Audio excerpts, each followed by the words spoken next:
Hello and welcome. You're watching India Today Global. Some news coming in at the top of this hour. President Trump has now cracked down on China yet again. Trump administration expands crackdown on Chinese imports, targeting forced labor. This time around, the Homeland Security Department adds steel, copper and lithium to a high priority enforcement list under the Uyghur Forced Labor Prevention Act, with officials citing repulsive slave labor. We've seen in the past, for security reasons, many companies that have been sanctioned, Chinese companies that have been sanctioned, entities that have been sanctioned. This time around, we are looking at clear case of sanctioning of Chinese imports that targeting forced labor, saying that Uyghur labor is forced into working in these sectors.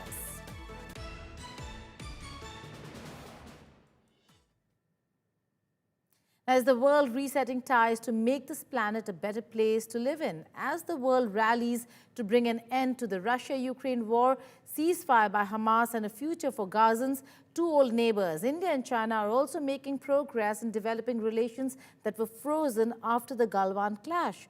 Ahead of Prime Minister Modi's visit for the Shanghai Cooperation Organization, that's the SCO summit, to be held in Tianjin on the 31st of August, Foreign Minister Wang Yi was on a two-day visit to India, and he expressed hope that both the countries will keep aside their setbacks and make progress which will be in the interest of both the nations. It is raining meetings just after a much-anticipated summit between US President Donald Trump and Russian President Vladimir Putin last week. And with Ukraine President Volodymyr Zelensky meeting President Trump, along with major European leaders this week beginning, China can't left behind. As India slapped with additional tariff on 25% for buying Russian oil, India looks at its neighbor and competitor China. With Prime Minister Narendra Modi slated to visit China to participate in multilateral Shanghai Cooperation Organizations that begins on August 31st, Chinese Foreign Minister Wang Yi was on a two-day visit to India. His next stop, Pakistan. Wang Yi to land in Islamabad on August 20th to attend the Pakistan-China strategic dialogue and meet both the civil and military leaderships. Speaking at the 24th round of special representative level talks on the boundary question, Wang Yi said the setbacks experienced in the past few years between India and China were not in the interest of the people of either country. The setbacks we experienced in the past few years were not in the interests of the people of our two countries. And then in October last year, President Xi Jinping and Prime Minister Modi had an important meeting in Kazan.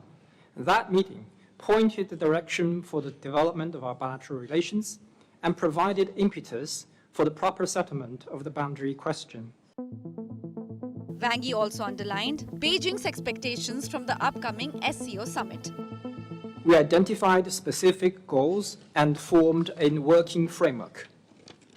We are heartened to see the stability that is now restored in the borders. Welcoming Wang Yi, NSA Ajit Doval said there has been an upward trend in bilateral engagements in recent months. Very warm welcome. Doval stressed the importance of the current round of talks, pointing the Prime Minister Modi's upcoming visit for the SCO summit. I'm very hopeful that, like the last one, this 24th Special Representative level talks would be equally successful. Our Prime Minister will be visiting for the SCO summit shortly, and therefore I think that this SR level talks assume a very special importance. The Chinese Foreign Minister's visit to Islamabad comes against the backdrop of events including the recent India-Pakistan conflict. The conflict in the West Asia concerning Iran, Israel and the US, and after Pakistan Army Chief Asim Munir was hosted by the US President at the White House lunch. The relations are on the mend, but until there is complete de-escalation at the border, it cannot be business as usual. With Mahashweta Lala, Bureau Report, India Today. And joining me now from Beijing is Aina Tangen. He's Senior Fellow, Tahi Institute, also an expert when it comes to India-China relations, keeps a very close eye. Thank you, Aina, for joining us here. Let's begin with the engagements. We are seeing a lot of engagements. Special representatives means a lot of importance attached to the boundary question.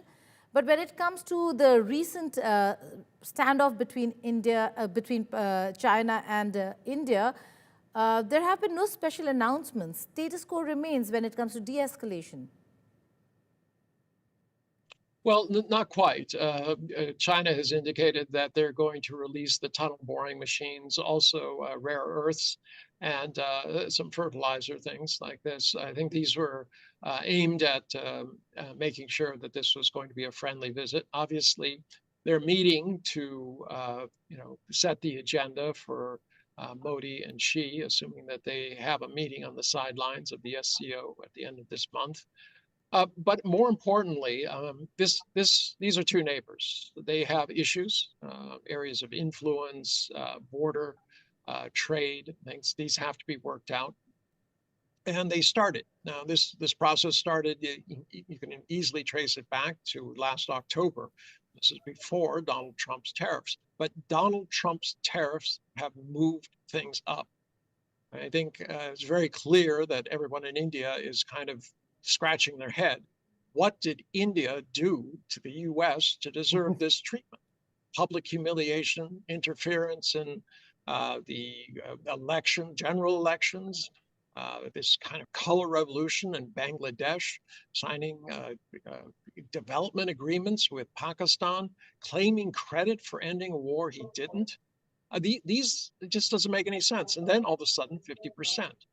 Well, Gita, I can tell you, the only way it makes sense is if you look back at Donald Trump's campaign rhetoric, which shifted from just solely about China to the BRICS. Well, okay. Then I know when I said status quo, I just meant the boundary question. They're still talking about de-escalation, but no announcement if the process is going to really start at the border when it comes to real de-escalation.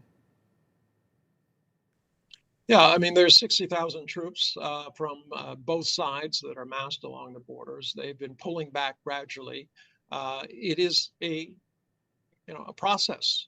There is a lot of distrust on both sides in terms of from the Galwan incident. And they're testing each other to make sure that this is real. I mean, China has been throwing a goodwill gesture out there, saying that, look, we're going to do some things economically, but they're concerned. Is this just a stalking horse? Is Delhi looking to get leverage with the United States by going to Beijing? Or is this legitimately a falling attempt? Now, the border issue will last beyond Trump, but trust is something that has to be built up over time. It can be lost in an instant. And at this point, both sides have to slowly move at this in a very kind of crab-like way in order to be assured that the other one is not acting in bad faith. Now, there are many questions that are going to be asked of the engagements that are happening, but we'll have to wait and see how this really moves forward. Is it reset or forward movement? Aina Tangen, thank you so much for joining us. Now, that is the question. There are going to be many questions on what is at stake over here. There's a history between India and China of distrust. Here's an excerpt from our show, Statecraft, where we talk about what it means to engage China. Can India trust China? For the full show, you can log on to India Today Global YouTube channel and watch it. But here's an excerpt.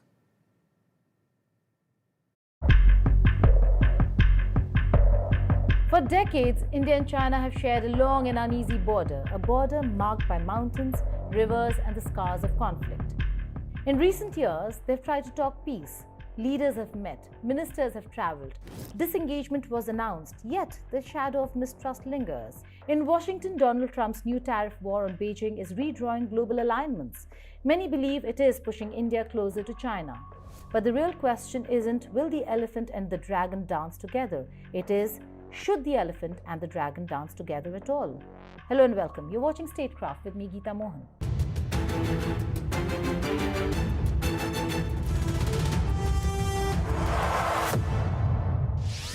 As Chinese Foreign Minister Wang Yi wraps up his two-day visit to India, New Delhi faces an uncomfortable question.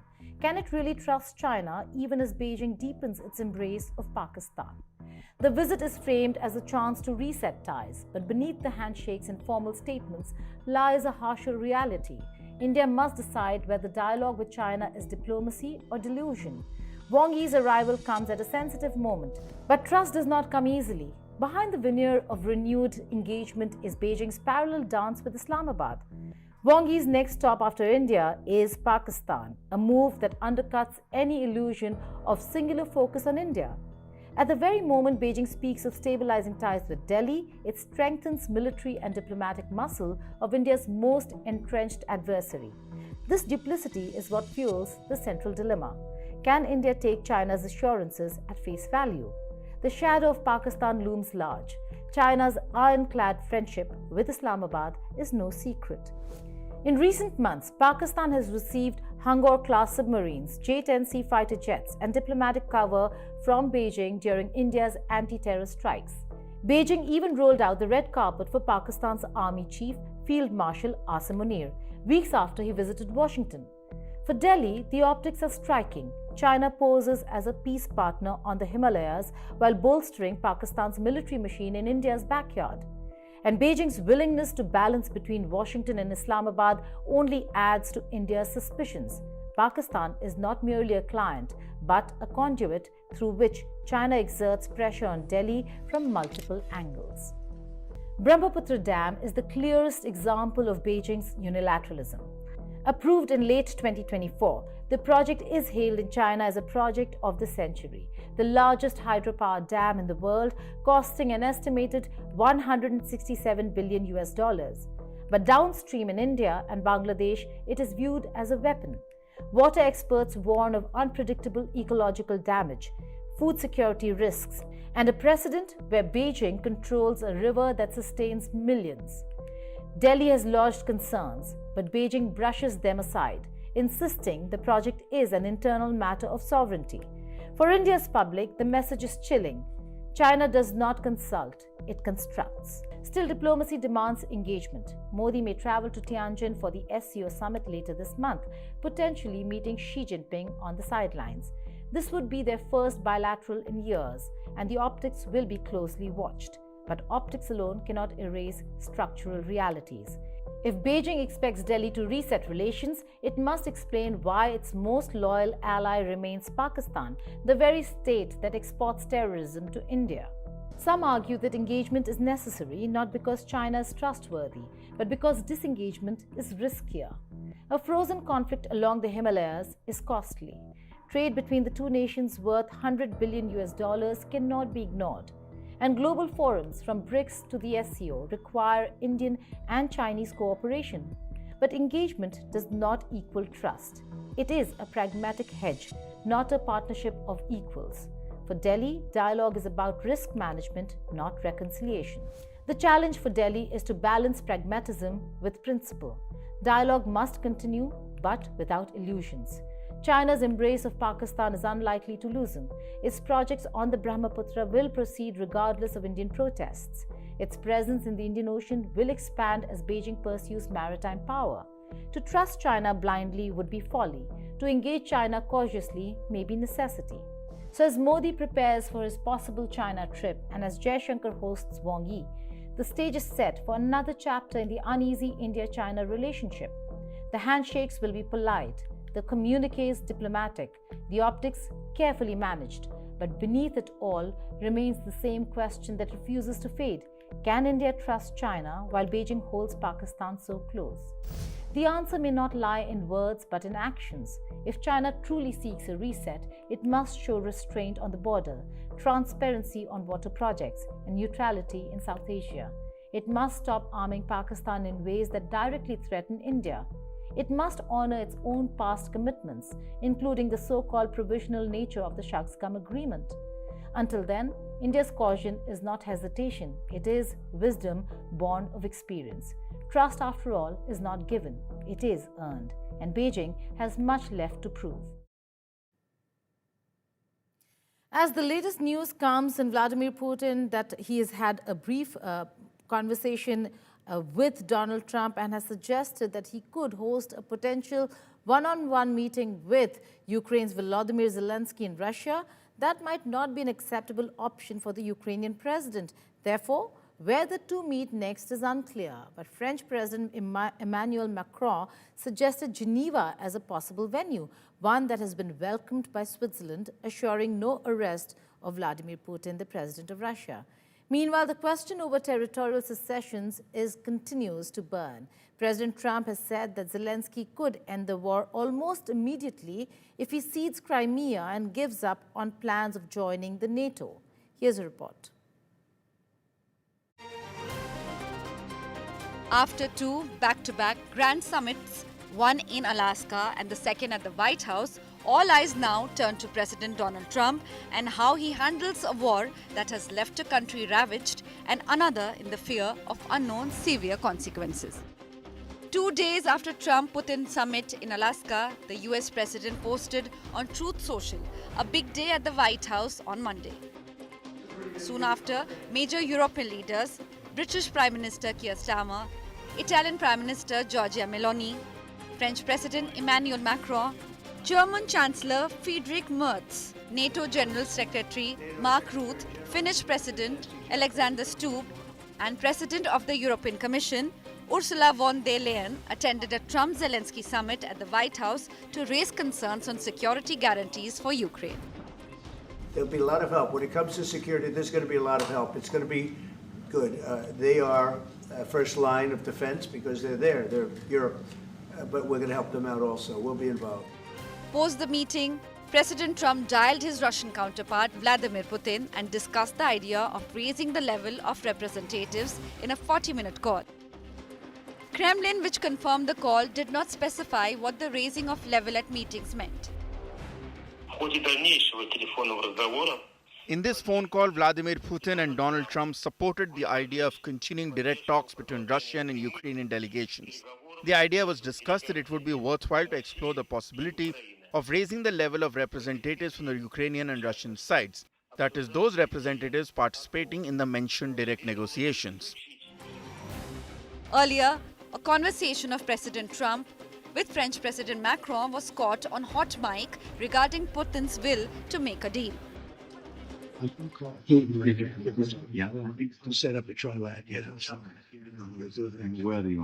Thank you. I think he wants to make a deal. You understand that? As crazy as it sounds. Just sit down. Sit down, everybody. I think we'll let the press come in for a minute. Please. Thank you. How's the game doing? All right? Are you good? You look fantastic.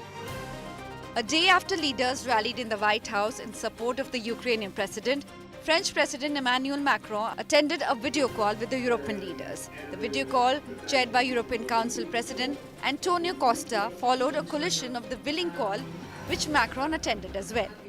The meetings, which are being seen as positive and hope for the return of peace, seems high. At first, Russia suggested a bilateral Ukraine-Russia meeting. At first and then trilateral. So as I said, we are ready for any formats at the level of leaders because only at the leaders level can we solve all those complicated and painful issues. At least for us, they are important and painful. That's why I confirmed and all the European leaders supported me that we are ready for a bilateral meeting with Putin, and after that we count on a trilateral meeting. The question will be about how the bilateral meeting will go.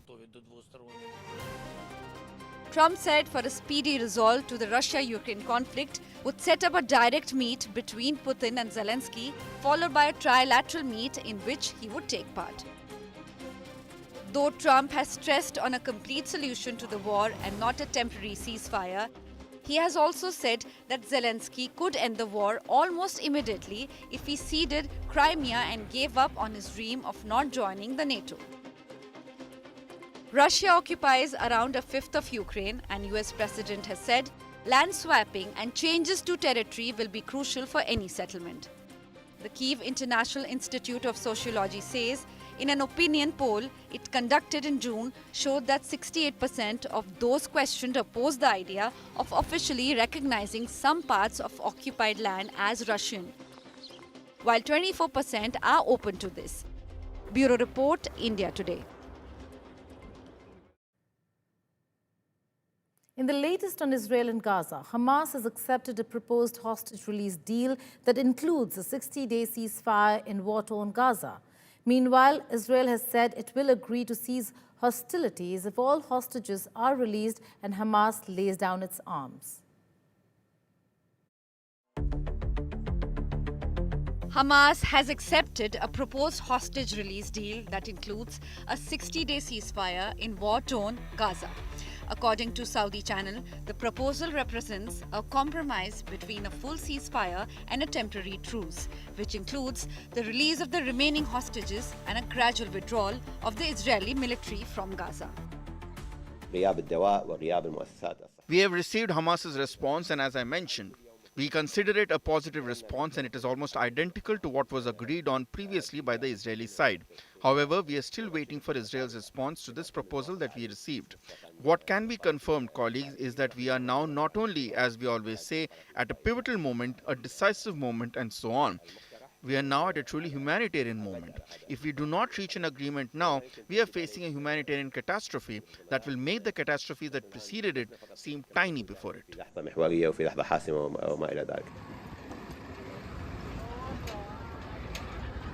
The development came as thousands of Palestinians fled their homes in eastern areas of Gaza City, fearing an imminent Israeli ground offensive. Israel has said it will agree to cease hostilities if all the hostages are released and Hamas lays down its arms.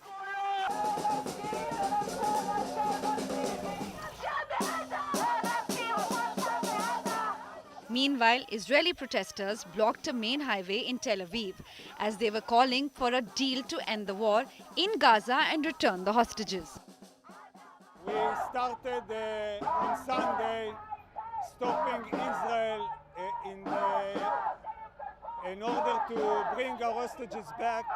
We find that the only thing that works is putting pressure on the Israeli government to make a deal, to seal the deal and bring all of our hostages back and stop the war in Gaza. We will not stop until all our hostages are home. Meanwhile, Israeli Prime Minister Benjamin Netanyahu criticized his Australian counterpart, Anthony Albanese, for forsaking Australia's Jewish community and betraying Israel. Netanyahu's comment, published on a post on his office's X account, followed Israel's revocation of the visas of Australian diplomats to the Palestinian Authority on Monday, after a decision by Canberra to recognize a Palestinian state and cancel the visa of an Israeli lawmaker.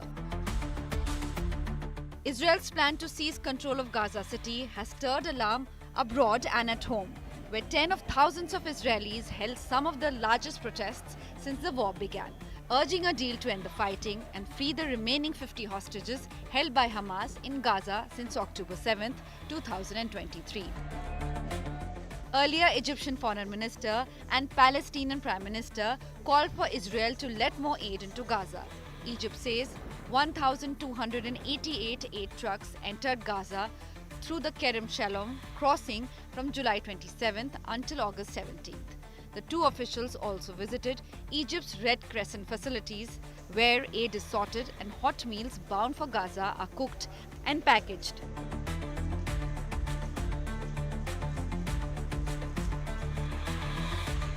They then met with Palestinians' medical evacuees receiving treatment at Arish Hospital.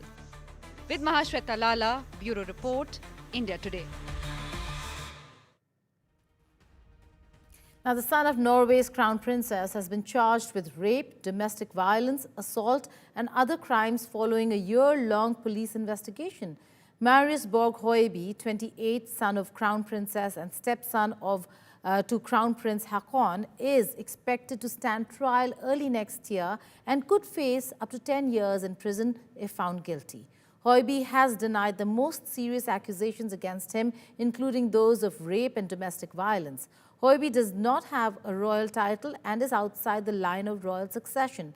Police in November 2024 held Hoiby in detention for 1 week as part of the investigation. He was charged with 32 criminal offences, including 1 count of rape with sexual intercourse and 3 counts of rape without intercourse, some of which he filmed on his phone.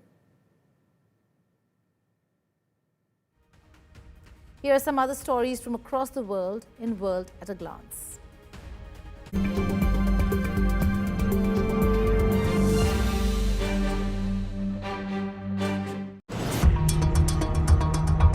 As a part of crackdown on international students, the US Department has revoked more than 6,000 student visas this year. The visas were revoked because people had stayed after their visas expired or broken the law. Officials say the legal violations were for cases of assault, driving under the influence, burglary and support for terrorism. Air Canada's unionized flight attendants reached an agreement with the country's largest carrier, ending the first strike by its cabin crew in 40 years that had upended travel plans for hundreds of thousands of passengers. The strike that lasted nearly 4 days had led the airline that serves about 130,000 people daily to withdraw its third quarter and full year earnings guidance. A California woman known as the ketamine queen has agreed to plead guilty to supplying the drug that killed Friends actor Matthew Perry. According to a statement by the Justice Department, Jasmine Sangha is scheduled to go on trial in September and will plead guilty to 5 federal charges in total, according to Justice Department statement.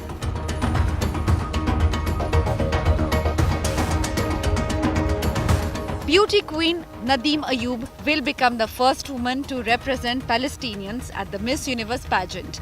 Ayub will join competitors from more than 130 other countries and territories at the 74th Miss Universe final, which will be held on November 21st in Bangkok, Thailand. That's all in this edition of India Today Global. Thank you for watching. Goodbye and take care.